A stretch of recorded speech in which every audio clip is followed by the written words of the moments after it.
Hello and welcome to this channel. So in this video, I am going to be sharing with you an essay written by me that goes into why it is so important that children be read fairy tales. Now, this essay that I wrote was inspired by the quote from Albert Einstein, where he said, if you want your children to be intelligent, read them fairy tales. And then he continued on by saying, if you want your children to be more intelligent, read them more fairy tales. So, I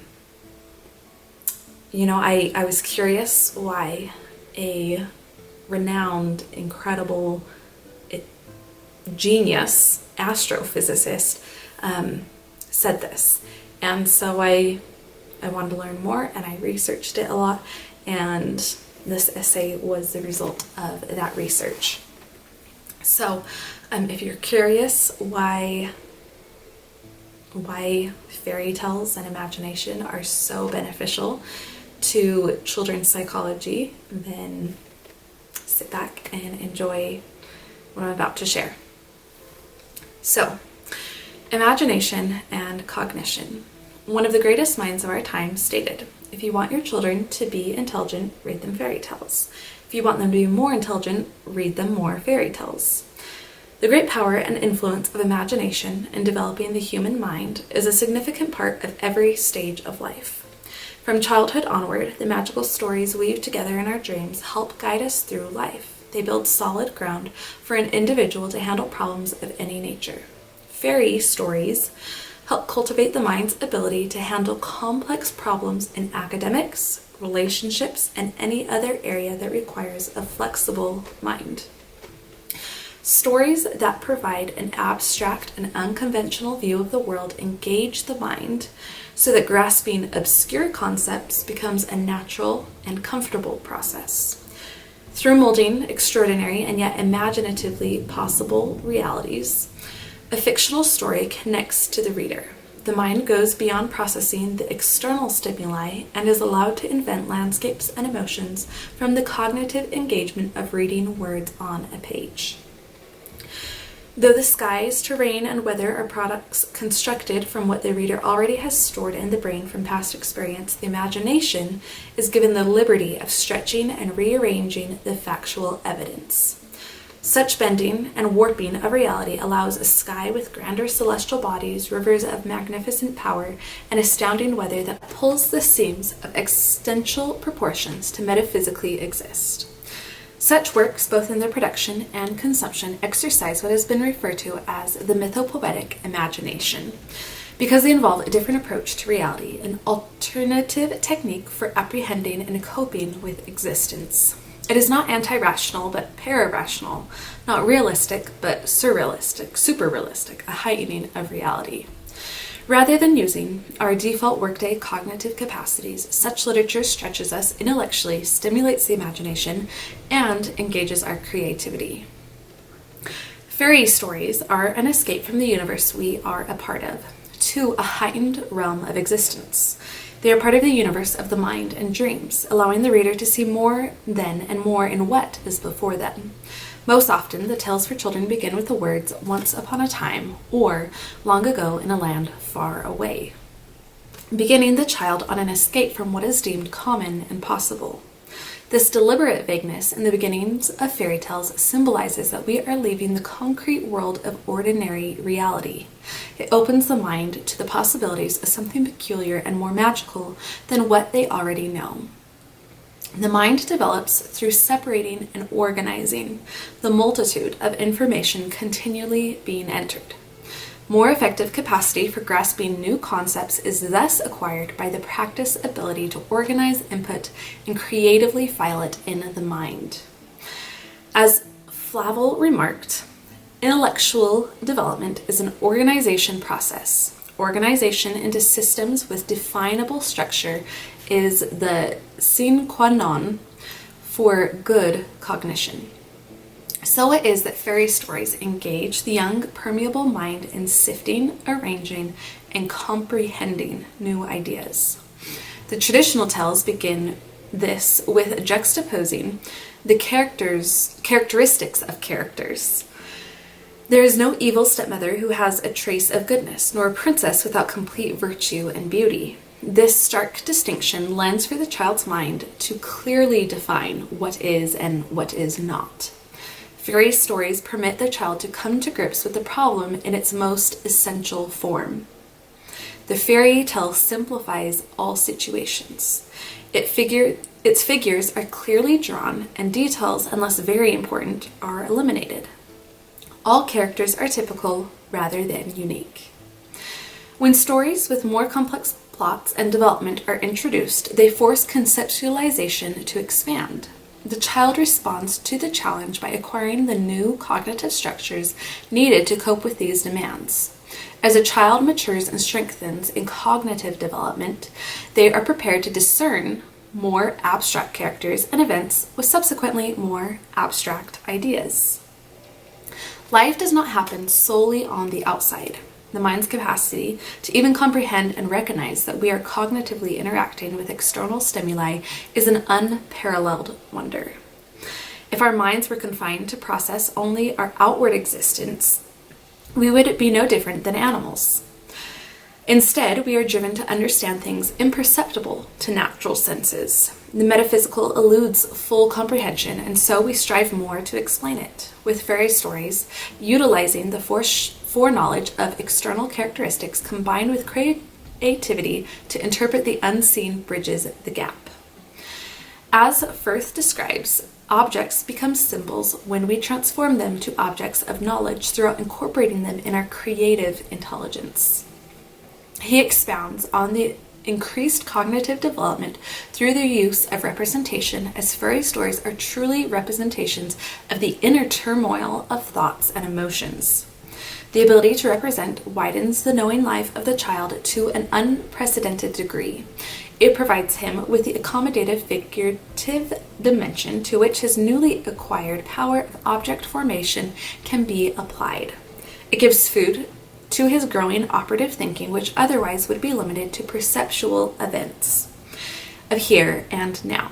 In a relatively short while, the child's mind is literally filled with images of those things and events that he encounters in his progress of knowing. When our intelligence is then focused on both the known and unknown, we are able to deepen our cognitive capacity and subsequently our interactions with our existential, both inward and outward. Because fairy stories help in understanding, inspiring, and controlling emotions, they aid the young child in finding meaning. If we hope to live not just from moment to moment, but in true consciousness of our existence, then our greatest need and most difficult achievement is to find meaning in our lives. Children are able to relate to the protagonists. When things are unsettling and seem hopeless in a child's life, they gain reassurance and hope from fairy tales. It is in fairy tales that good prevails despite the insurmountable opposition. Fairy tales promise the dragon's defeat, the witch's demise, and the possibility of a happy ever after. Bettelheim emphasizes the importance and difficulty of helping a child find meaning in life. In that noble pursuit, cultivating the child with a love and familiarity for fairy stories will provide him or her with a source of lifelong inspiration and meaning. It is in fairy tales' abundance of meaning and substance that they differ from many books being targeted towards children. While some feel the fantasy of fairy stories is unhealthy for the development of a child's mind in a rational world, the opposite proves true. Without the creativity and understanding of the world on a different level than purely the logical, children are less equipped to face the challenges of the world. Bettelheim argues, the idea that learning to read may enable one later to enrich one's life is experienced as an empty promise when the stories the child listens to or is reading at the moment are vacuous. The worst feature of these children's books is that they cheat the child of what he ought to gain from the experience of literature, access to deeper meaning, and that which is meaningful to him at this stage of development. The vacuous or thoughtless stories rob a growing mind of engagement that exercises and expands the creative and intellectual abilities. Without recognizing it, when a fairy story is read, the events, characters, and problems are a reflection of the subconscious. We derive enjoyment for fairy tales because we deeply understand them, despite their fantastical proportions. A fairy tale, because it addresses itself in the most imaginative form to essential human problems and does so in an indirect way, can have much to offer. In fact, it is because of their fantastical proportions we are able to see in them the confusing and strong emotions we feel. The way the trials are overcome in the stories help us, and especially the child, tackle our own psychological and emotional difficulties. A child needs to understand what is going on within his conscious self so that he can also cope with that which goes on in his unconscious.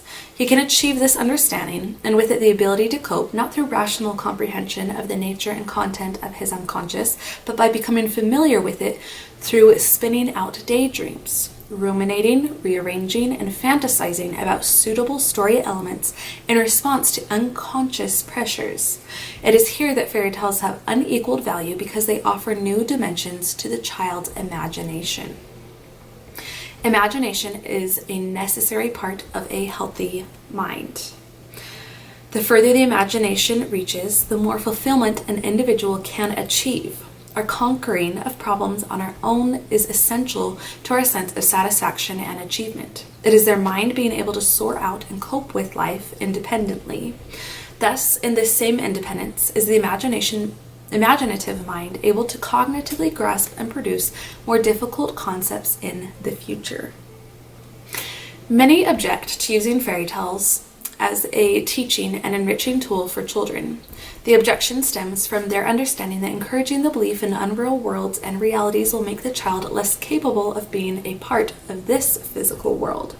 What those critics fail to realize is that fairy tales are casted in different realms with unusual characteristics because they are, in fact, describing a different realm. That different realm, which is very much a part of this world, is that of the mind. The fairy tale clearly does not refer to the outer world, although it may begin realistically enough and have everyday features woven into it. The unrealistic nature of these tales, which narrow-minded rationalists object to, is an important device because it makes obvious that the fairy tale's concern is not useful information about the external world, but the inner processes taking place in an individual. While stories which construct normal dimensions may still teach a child much about this world, social manners, scientific laws, and so on, they do not help a child piece together the world within themselves. The mystical and magical worlds of fairy stories permit the child to discover his or her own answers without directly recognizing this great developmental achievement. Recent dream research has shown that a person deprived of dreaming, even though not deprived of sleep, is nevertheless impaired in his ability to manage reality. Stories concerned with the outer world may answer the who, what, when, and where, but only stories with the characteristics of fairy stories can provide the fullest answers to the why and how. The real virtue of fairy stories is in helping a child to understand the befuddling variances within his or her own mind, is that they seem external to him. They are apart from his or her being, something that can be returned to time and again, pored over and really digested. The child must somehow distance himself from content of his unconscious and see it as something external to him to gain any sort of mastery over it. When the child is able to gain mastery over the story, a spark of deep understanding allows him or her to see both him or herself and the world with greater light. It is important that the child can create these images being read or heard within his or her own mind. The illustrations are distracting rather than helpful. How can a deeper interpretation of the unconscious be accomplished when the child is being distracted by an illustrator's projected thoughts? When the pictures are offered, it limits the cultivation of the child's own imagination and creativity. So, if you want your child or even your own self to be more intuitive and capable of understanding the world around them and within them, read them fairy tales. The stories that unveil a vibrant realm into our lives will nourish for a lifetime and beyond. Fairy stories will equip the reader with the attributes needed to conquer any obstacle they will face in life, no matter the nature of the fictional story, it will open a world of wonder as the detailed scenes are forever etched in the reader's mind. So, I hope you enjoyed that essay that I wrote many years ago about the benefit of imagination and fairy tales on mental health, basically. If you have a favorite fairy tale, share it in the comments down below and share what that fairy tale kind of has taught you in life, or why you connected so deeply with it. Make sure to like this video and subscribe to my channel. I have a series sharing all of the Grimm's fairy tales, so make sure to check that out. And yeah, I hope to see you back around. Thanks for listening and watching. Bye.